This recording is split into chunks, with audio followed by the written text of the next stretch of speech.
But here's the tents anyway. There's my tent and my dad's tent, and some of my gear there. Okay, so we're gonna have the fire about here. So what I would do, so correct, this would be the type of base, just to keep the twigs off the ground, just to keep them from ducks. This is how, just something like that, type of platform, and then you can start thinning the twigs.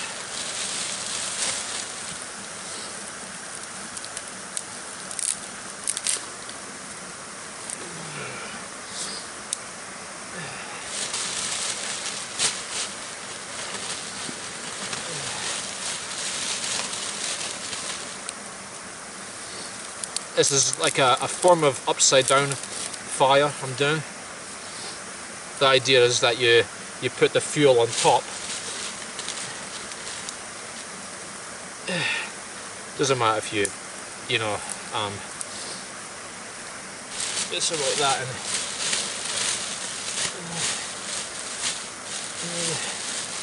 and then of course later on we'll use the bigger sticks for this, and then for the fuel on top is basically just something like this, because the idea is that you get the twigs underneath, so you're using more drier material. The idea is to get the twigs, so what a fire needs, heat, oxygen and fuel. Because there's not very much oxygen coming in, I might need to blow onto this, and that's the next thing we need. It's just a lighter. We've got plenty of this. This will act like a form of fuel. This is how easy it is to get this fire going, and then you just put them on loosely on.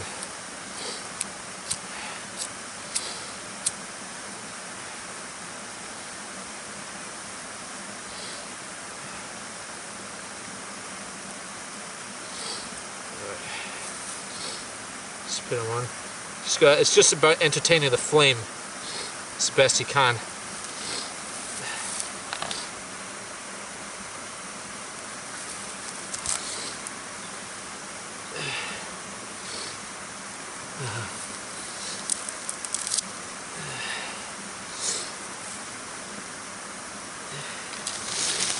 And eventually start coming onto here.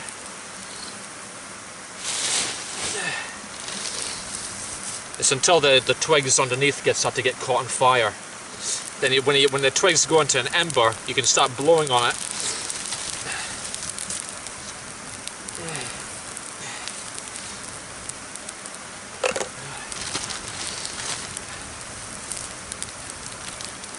This is the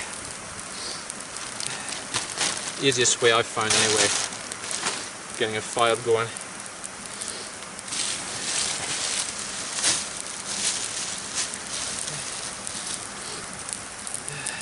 So I put pencil-sized sticks on it eventually. You know, you can have them TP fashion. Plenty of heat in there now. So it doesn't matter if the flames start to go down, because you can blow it back in anyway. It's because there's so many embers there, you see.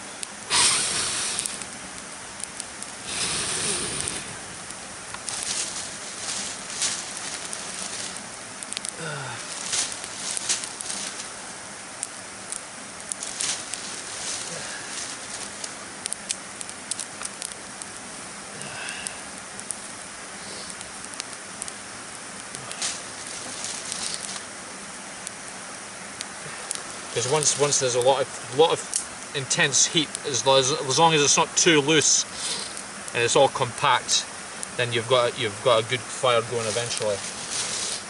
So pencil-sized sticks, thickness-wise, is the best to use just now, just to help so the fire can eventually catch onto it quite easily.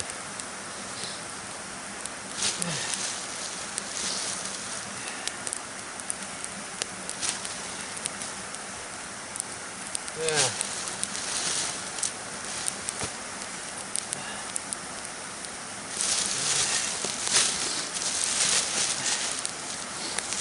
It's going good.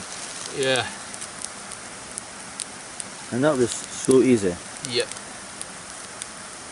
It's easy as that, and it doesn't matter if the sticks are damp either, because they'll dry out eventually anyway. Ouch.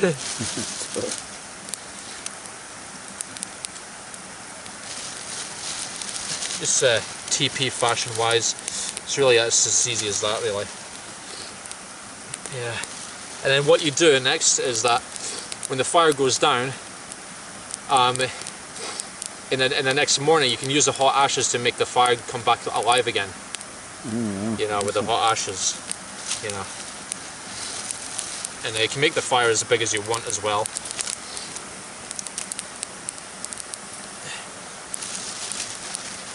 Yeah.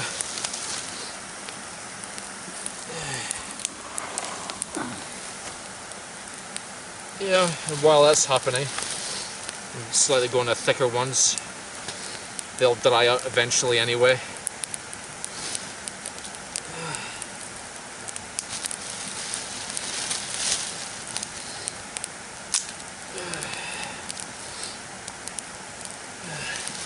You can just keep adding to it and adding to it until you've got as big a fire as you want. Yeah, pretty much. I mean, that'll burn for quite a while now because it's quite a... Excellent. Okay.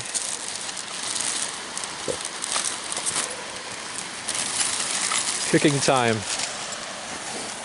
I went and put, where's the spoons in that? Had to get some damp wood under the fire, the frying pan, and wedged it into a tree. It was the first thing I could think of. So I was like, fire's going down, so I'm going to have to go in and make it come to life again. Bye for now. A bit darker now. So making some sausages. Yeah, like so.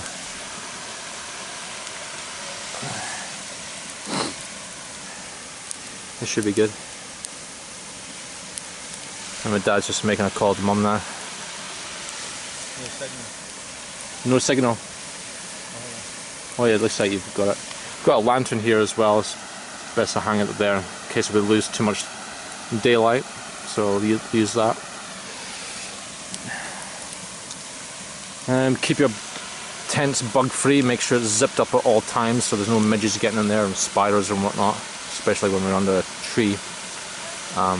So hygiene is very important as well in situations like that.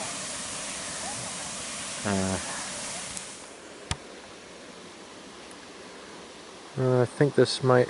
oh yeah, it's working okay now.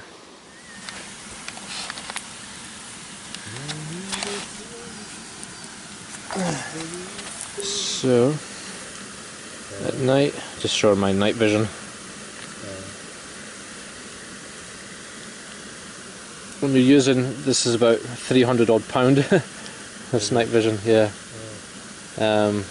Firefox. Anytime you're using night vision, make sure you never point it in the fire. I'm just telling the camera. Because you could burn it out and you've wasted your money. So yeah, never point it at any headlights or anything like that. It's only for the dark. Just to make sure.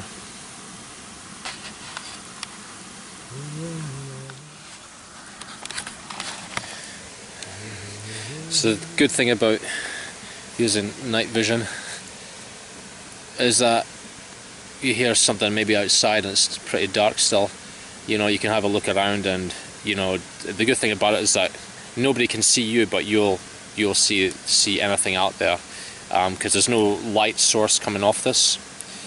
So it's very handy to actually have some night vision. Very expensive, but you'll leave less signature of yourself if you're maybe moving around, maybe looking at wildlife or something like that. They'll be less likely to see you. But if you're going around with a torch, you're leaving yourself a big, huge signature of yourself, and you're letting anything out there know where your position is, obviously. But a good thing about night vision, very expensive, but there'll be less signature of yourself moving around at night time, and you'll be able to see pretty well as long as it's ambient light, and you don't even need to use the infrared on it. The infrared is the little red dot.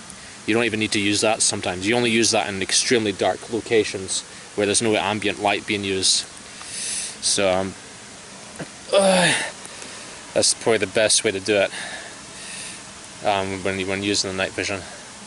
It's quite handy to use it, you know, especially in the outdoors, you know. And bye for now.